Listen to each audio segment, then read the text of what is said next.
He said I couldn't leave at dawn, but the truth was, the storm had trapped me long before he ever spoke. Rain hammered against the glass towers of Midtown hard enough to blur the city into silver streaks, and by the time my phone died, my flats were soaked through and my hands wouldn't stop shaking. I ran into the first open building I saw, all marble floors and quiet money, just to get warm for 5 minutes. I never meant to reach the penthouse. I definitely never meant to find a stranger standing barefoot in the dark, watching me like he already knew my name. The man did not move right away. He stood near the floor-to-ceiling windows with the city glowing behind him, one hand resting against the glass, his white shirt rolled to the elbows like he had been awake for hours. Up close, he looked even more dangerous for how calm he was.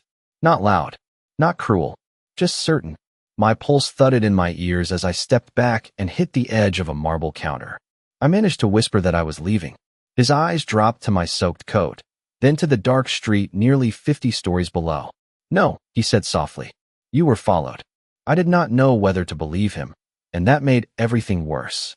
The rain kept striking the glass in hard, steady waves while I stood there dripping on a floor that probably cost more than my yearly rent. I told him he had the wrong person.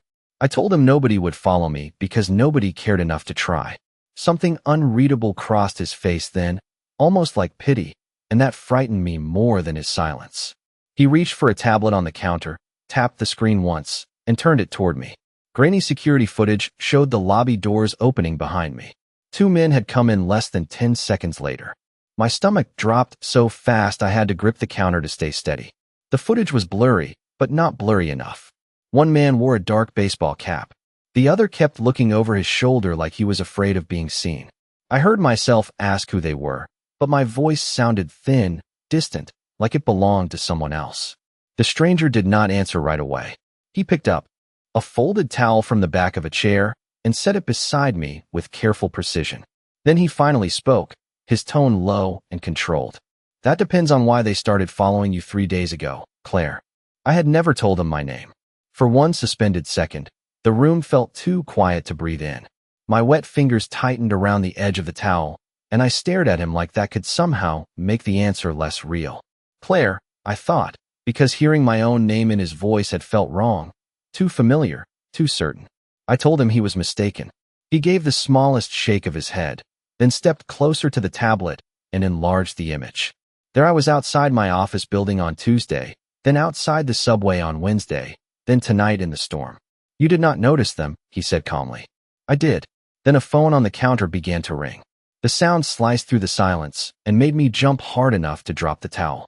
He glanced at the phone once, and something in his expression changed. Not fear, not surprise, calculation. He answered on the second ring without taking his eyes off me. Yes. That was all he said at first. Then his gaze shifted toward the rain-blurred windows, and the air in the room seemed to turn colder. Keep them downstairs, he said quietly. Do not let them near the elevators. My heart started pounding so fast it hurt. I took one step back. He ended the call, looked at me, and spoke with terrifying calm. Now you understand why you were staying. I wanted to argue. I wanted to demand answers, names, proof that I had not just stumbled into some expensive version of a nightmare. Instead, I stood there shivering in wet clothes while thunder rolled somewhere above the city and his penthouse stayed impossibly calm. He crossed to a cabinet, took out a clean blanket, and held it toward me without a word. The gesture should have made him seem less dangerous. Somehow it did not. It only made him harder to read. I took the blanket anyway, my fingers brushing soft wool, and asked the only thing that mattered now. Who are you? His eyes held mine. Adrian Cross, he said. And tonight, Claire, you are safer with me than anywhere else. His name settled over the room with a weight I could feel in my chest. Adrian Cross. It sounded like the kind of name people lowered their voices for. I wrapped the blanket around my shoulders and hated how grateful I was for the warmth. Outside, lightning flashed across the windows, turning the whole penthouse silver for half a second. That was when I saw it. Men in dark coats near the front gate, barely visible through the rain, speaking into earpieces as they looked up at the building. My breath caught. Adrian followed my stare, then reached for his jacket with unhurried precision. Stay here, he said, and locked the door behind me. For a moment I could not move. I watched him cross the room, dark jacket in one hand, calm settling over him like armor, and I understood something that made my pulse turn uneven. Adrian was not afraid of the men outside. He was preparing for them. The penthouse door clicked shut behind him, leaving me alone with the storm, the blanket, and the sound of my own breathing. I hurried to the lock with shaking hands and turned it just like he said. Then I made the mistake of looking through the glass again. One of the men below slowly lifted his face toward my window and smiled as if he knew exactly where I was. Storylab in this dark romance. A young woman runs from a violent storm and into a luxury penthouse she was never meant to enter. By dawn, the stranger inside has become the only barrier between her and the men watching from below all night long.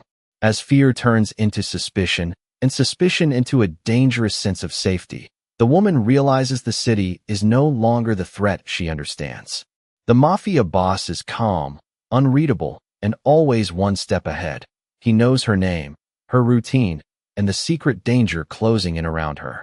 This dark romance blends cinematic tension, emotional vulnerability, and irresistible mystery as two lives collide high above Manhattan. With rain against the glass, whispered warnings, and a promise she cannot ignore, dark romance becomes a story of protection, obsession, and fate. If you love dark romance with stormy atmosphere, powerful chemistry, and suspense, this dark romance delivers. Character 1. A white American woman, 24 years old, front-facing portrait, rain-soaked black coat over. Simple office blouse, subtle fear in her eyes, natural makeup, soft wet hair, realistic skin texture, cinematic lighting, no jewelry, no cartoon, no CGI, no illustration. Character 2.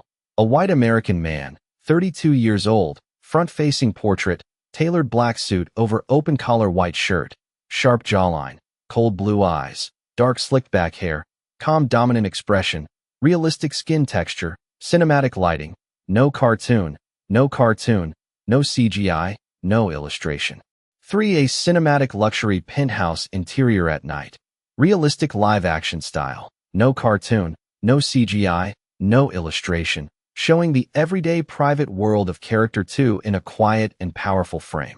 Character 2 is a white American man, 32 years old, front-facing or three-quarter frontal composition, tall and commanding, wearing dark tailored trousers and a crisp white shirt with sleeves rolled to his forearms, dark slicked-back hair, sharp jawline, cold blue eyes, calm controlled. Expression, realistic skin texture, standing alone beside a marble counter and a wall of floor-to-ceiling windows overlooking the Manhattan skyline. One hand lightly holds a crystal glass. The other rests near glowing security monitors that reflect across polished stone, suggesting control, wealth, and constant awareness. The penthouse is modern, elegant, disciplined, and slightly lonely, with warm low lighting, muted lamps, dark wood, expensive minimal furniture, and rain streaking across the glass outside. The atmosphere should feel intimate, dangerous, and emotionally distant, revealing a man who sees everything and trusts nothing. Emphasize believable luxury, cinematic lighting, restrained masculinity, controlled posture, sophisticated American setting, thriller romance tone, and quiet authority, no cartoon, realistic cinematic detail only 1, 2.